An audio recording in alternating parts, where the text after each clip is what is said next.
السلام علیکم ورحمۃ اللہ وبرکاتہ۔ ہمارا آج کا موضوع ہے نقصان میں فائدہ، صفحہ نمبر 151۔ نحمده ونصلی علی رسولہ الکریم، اما بعد فاعوذ باللہ من الشیطان الرجیم، بسم اللہ الرحمن الرحیم۔ رب اشرح لی صدری ویسر لی امری واحلل عقدۃ من لسانی یفقہوا قولی۔ قرآن کی تعلیمات میں سے ایک تعلیم یہ ہے کہ انسان کو چاہیے کہ جب وہ کچھ کھوئے تو وہ اس پر مایوس نہ ہو۔ سورۃ الحدید آیت 22۔ یہ ایک اہم اصول ہے جو موجودہ دنیا میں کامیاب زندگی کی تعمیر کے لیے انتہائی ضروری ہے۔ کیا اصول؟ کہ جب کچھ کھو جائے تو اس پر مایوس نہ ہو، امید نہ کھوئے۔ موجودہ دنیا اس ڈھنگ پر بنی ہے کہ یہاں لازمی طور پر ہر انسان کو نقصان کا تجربہ پیش آتا ہے۔ یہ ہو ہی نہیں سکتا کہ کوئی انسان صرف فائدے حاصل کرے، نقصان بھی ضروری ہے۔ اس سے کوئی بھی مستثنا نہیں، نہ کوئی نیک، نہ کوئی بد، نہ کوئی اچھا، نہ برا، نہ مرد، نہ عورت، نہ جوان، نہ بوڑھا، نہ کالا، نہ گورا، ہر ایک کو ان دونوں چیزوں سے واسطہ پیش آتا ہے۔ افراد ہوں یا اقوام ہوں، سبھی کے ساتھ یہ معاملہ ہے۔ تو اس سے کوئی بھی مستثنا نہیں، یعنی ایگزمپٹڈ نہیں، حتیٰ کہ پیغمبر بھی نہیں۔ جہاں جنگ بدر ہوتی ہے وہاں احد بھی ہوتی ہے۔ یہ سادہ معنوں میں صرف نقصان نہیں ہے بلکہ وہ اعلیٰ ترقی کا زینہ ہے، کیونکہ انسان اپنی غلطیوں سے جو کچھ سیکھتا ہے وہ بسا اوقات فائدوں میں نہیں سیکھتا۔ مشکلات میں جو کچھ حاصل کرتا ہے وہ آرام سے حاصل نہیں کرتا۔ حقیقت یہ ہے کہ اس دنیا میں نقصان کے بغیر کوئی شخص بڑی ترقی کے مقام تک نہیں پہنچ سکتا۔ ایک شخص بچپن میں یتیم ہو جائے تو بظاہر یہ نقصان کا واقعہ ہے، مگر اس کا دوسرا پہلو یہ ہے کہ سرپرست سے محرومی اس کے لیے خود اعتمادی کی تربیت کا ذریعہ بن جاتی۔ انسان میچور جلدی ہو جاتا ہے، اس میں کانفیڈنس آ جاتا ہے۔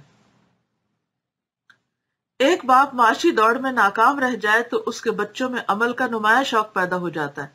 وہ دیکھتے ہیں کہ باپ کی محرومیاں اس کو پریشان کیے رکھی، تو ہم زیادہ محنت کریں تاکہ ہم اس مشکل میں نہ پڑیں۔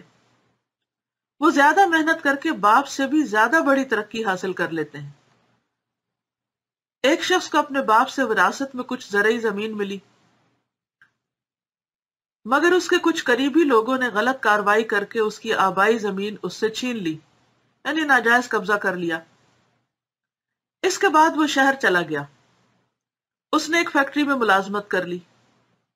یہاں اس کی صلاحیتوں کو زیادہ بڑا موقع ملا۔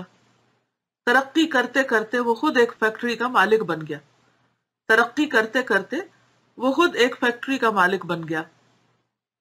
زرعی نقشہ میں اس نے جو کچھ کھویا تھا، صنعتی نقشہ میں اس نے مزید اضافے کے ساتھ اس کو پا لیا، یعنی ایک چیز گئی تھی تو اس سے زیادہ بہتر چیز مل گئی۔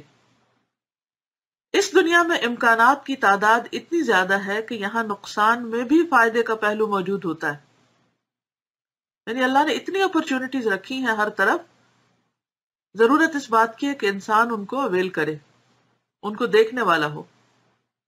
یہاں کھونے کے بعد بھی آدمی دوبارہ بہت کچھ پا لیتا ہے، شرط یہ ہے کہ وہ بے حوصلہ نہ ہو، وہ اپنی خداداد صلاحیتوں کو مسلسل استعمال کرتا رہے۔